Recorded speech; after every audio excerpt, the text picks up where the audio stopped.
So I saw a comment that said, "The Little Things is the literal definition of a meh film." And I couldn't have said it any better myself.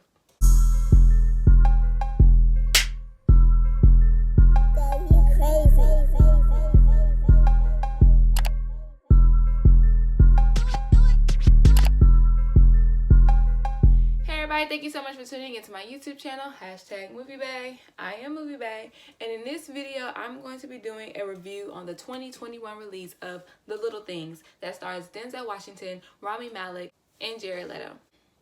This movie had a lot of anticipation around it, especially for me, myself personally. I love Denzel Washington, and I love thrillers, right? So I went into this movie very, very hopeful. When the movie comes on, the opening scene really sucks you in. We get to see the serial killer in action, right? Or on the prowl for his next victim. And it's a really common scene on he's following her down this dark road, and she pulls over to try to get help. You know what I'm saying? And it really brought chills on my spine, because that can happen. Like that's a real life scenario. So I was like, yes, yes, yes. And then we get the title card, right? And then I don't know what happens. I don't know. And then I don't know what happens. I feel like the movie lost itself.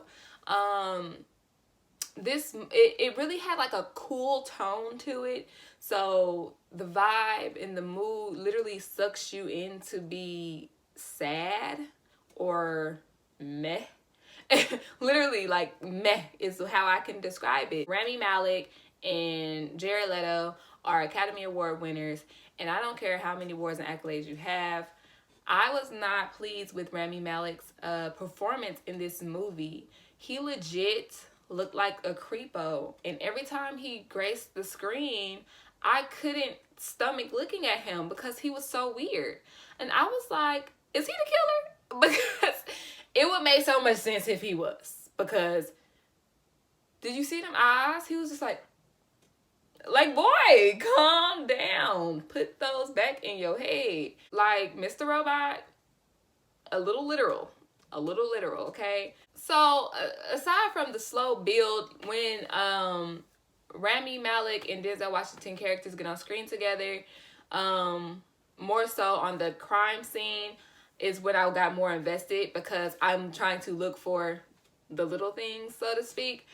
And I just like crime solving thing. I'm an SVU fan. Like, I love crime solving anything, right? But then after that, it just gets boring again. It gets boring again.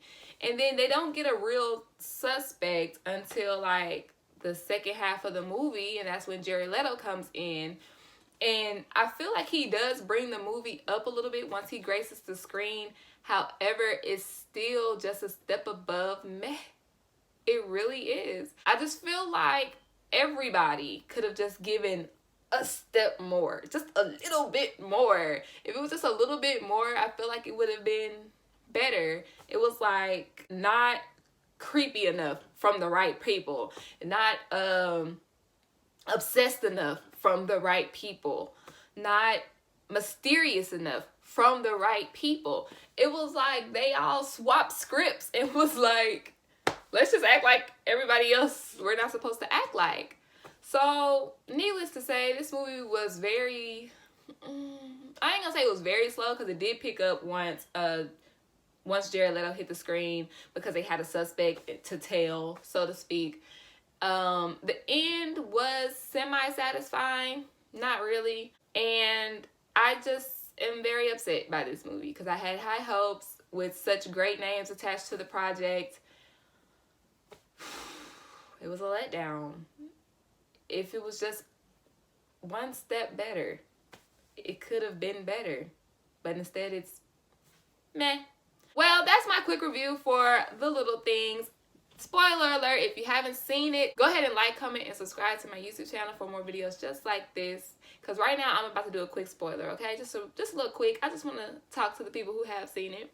If you have seen the movie, I want to ask y'all, who do you think the serial killer was? Do you think they caught him, or do you think they didn't? I personally think they didn't, because I rewinded back to the beginning. Yes, I saw this on HBO Max. Rewinded back to the beginning, and this guy didn't have a limp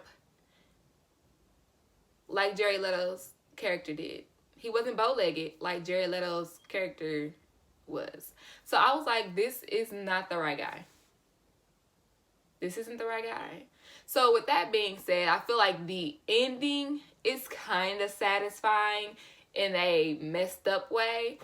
And, but still, it's still like, I didn't enjoy this film. I'm not even gonna cap about it. Thank y'all so much for tuning in. Like I said, go ahead and like, comment, and subscribe. And I'll see you next time. It's a date.